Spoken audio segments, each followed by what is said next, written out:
সরকার, এই police commissioner বিরাট বাহাদুরি করছে। গরিব মানুষের ছোট ছোট চৌকি, ছোট ছোট ব্যবসায়ী জিনিস, বইপত্র, ছোট চায়ের দোকান কুড়াইয়া দিচ্ছে। বিরাট বাহাদুর হয়েছে তারা। আমরা বলতে চাই, এই যে বাহাদুরিটা শুরু করছেন, এই বাহাদুরিটা অভ্যুত্থানের সময় কোথায় ছিল? আমরা তো এই বাহাদুরিটা অভ্যুত্থানের সময় দেখি না। আমার হকার ভাইয়েরা, হকার ইউনিয়নের নেতৃবৃন্দ অভ্যুত্থানের সময় জীবন দিছে। আজকে যারা ক্ষমতা আসছেন, যারা জীবন দিছে, তারা তো কেউ উপদেষ্টা হন নাই। পরবর্তী যে সরকার নির্বাচিত হয়েছে তাদেরকে আপনারা দেখেছেন। যারা কোঠা আন্দোলন করতে গেছিল তারাই হচ্ছে মন্ত্রী, এমপি, আজকে এমপি হয়ে গেছে, তারা উপদেষ্টা হয়ে গেছিল।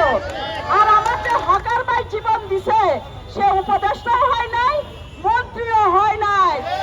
সে দুই বেলা দুই মুঠো খায়া সংসার করে সন্তানদেরকে সবচেয়ে খারাপ স্কুলে রাখা, খারাপ খাবার খাওয়ার জীবনটা চালাইতে চায়।